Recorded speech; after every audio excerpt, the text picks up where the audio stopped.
kuya! Bakit ka pumapasok sa bahay namin? Papatawag ako ng pulis! Utsa! Sino ka?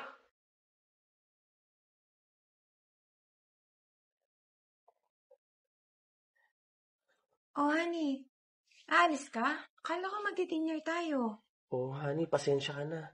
Tinawagan kasi ako ni Doc ngayon eh. Kasi may emergency. Ano ba yan? Akala ko kasi mamaya pa yung duty mo eh. Oo nga, yung alam ko rin eh. Kaso may emergency patient kasi ngayon eh. Kaya pinatawag niya ako ngayon.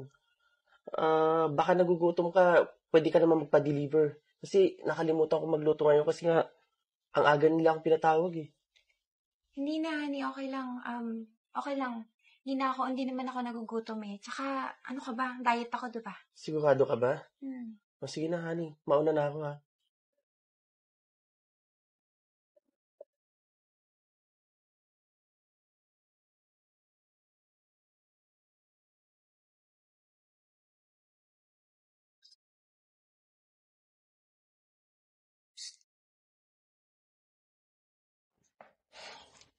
Ikaw talaga. Hindi pa nga nakakaalis yung asawa ko. Nakaabang ka na dyan. Akala ko nga hindi naalis ang asawa mo eh. Alam mo ba, sago-sago na to. Isang linggo ko inipon to. Napakamanyakas mo talaga pagdating sa akin. Hindi ka pa rin nagbabago. Alam mo, lalo mo kong ginugutom eh. Tara na nga. Tara.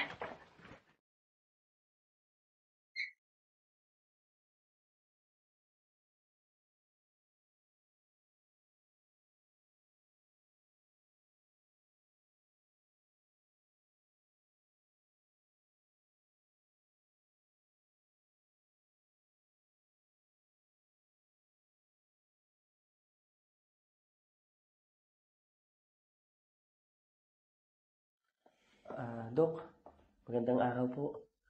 Bakit niyo po pala ako pinatawag? Sensya ka na, Melvin. Napag-utusan lang din ako na sabihin sa'yo to. Dahil ako yung pinakamalapit na doktor sa'yo. Pero, nagka-problema dito sa ospital natin at kailangan magbawas ng mga nurses. At saka sa mga palad, saka sa naibawas. Doc, hindi po pwede yun. Alam niyo naman po na matagal na ako sa serbisyo ko dito eh. Tsaka, hindi po ako pwede mawala ng trabaho. Marami po akong binabayaran. Sa akin lang din po nakaasa yung asawa ko. Naintindihan kita, Melvin. At alam kong pinagdadaanan mo. Pero, wala sa akin ang desisyon eh. Alam mo naman parehas lang tayo empleyado dito. Marirecommend ko sa'yo, pumunta ka na lang sa HR at kuha na mo yung gratuity mo at makuha mo rin yung ibang gamit mo. Eh, Doc, baka naman pwede natin gawa ng paraan. Sensya ka na, Melvin. Wala talaga akong magagawa. Wala akong desisyon dito. Sige, mauna na ako at may pasyente pa akong asikasuhin.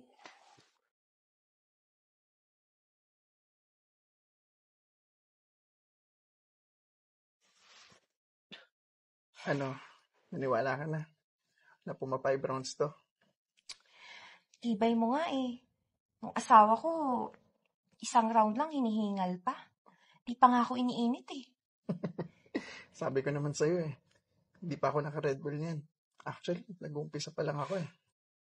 Gusto mo, 1 round muna tayo ulit eh. Pero, para nagugutom ako, makakain ka ba dyan? Ano pa naman yan? Nagugutom ka na naman? Wala eh. Pero sige, mag-order ako. Sige.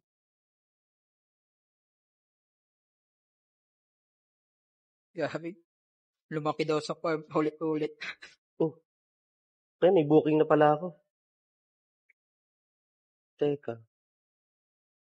Parang address na sa bahay ah. Pre, baka pwede mong tanggapin tong booking ko. Bakit? Kasi address ng bahay namin. Alam mo naman na tinatago ko sa misis ko na nagdi-delivery gaya ko eh. Hindi pwede. Kaya mo, kakabukla sa akin, oh. Tsaka mas malaki to, daming order, oh. Ikaw na bahala dyan. Eh, baka pwede mong gawa ng pangalan kasi malalaman ng misis ko na ganito yung trabaho ko ngayon. Hindi ko pinapaalam sa kanya nasa Santi ako. Paul, diskaya ka mo na lang, mauna na ako. Kaya, bahala na.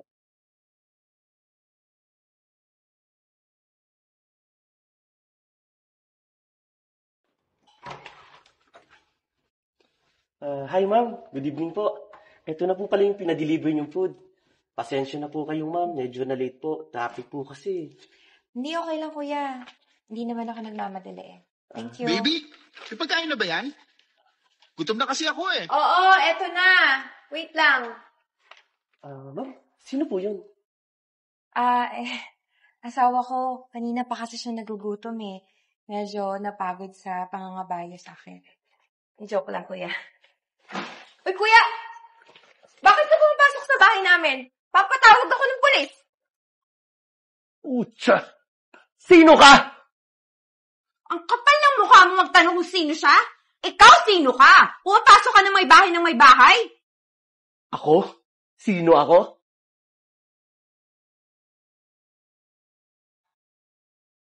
Honey, akala ko nasa duty ka. Bakit ka nag-deliver ng pagkain? Bakit ako ang tinatanong mo? Hindi ba dapat ako ang magtanong sa'yo? Bakit may ibang tao dito sa pamamahay ko? Honey, let me explain, please. Explain? Bel, alam mo, ayoko sanang sabihin sa'yo to eh. Na nawalan ako ng trabaho. Natanggal ako sa trabaho. Alam mo, nangungutang ako sa ibang tao para hindi mo maramdaman na kinakapos tayo. Tapos ganito lang ang gagawin mo sa mga sakripisyo ko?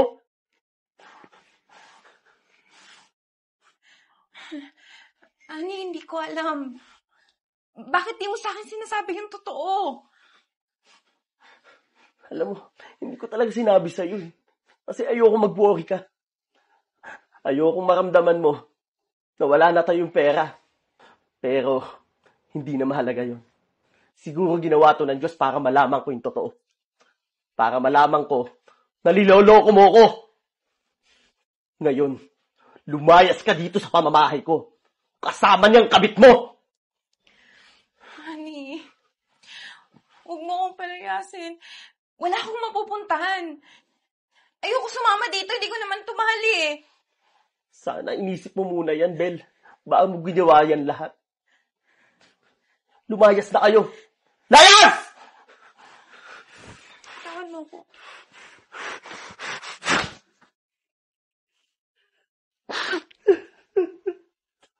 Baby, tara na. Let's go. Hindi ka nawa? Kanina pa. Tagal mo. Naglalaway ka na. Oh, wait lang. Huwag natin kalimutan yung secret weapon mo. nga. Diba? Sige. Dali, Hintayin mo ako, ha? Oh, tagal pa niyan.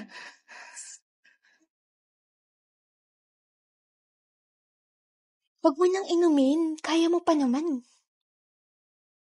Hindi totoo yan. Inumin mo na. Para masayahan kayo. Proud din.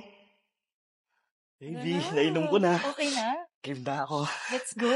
Let's go. Robust. Subok na. Effective talaga. Astig to.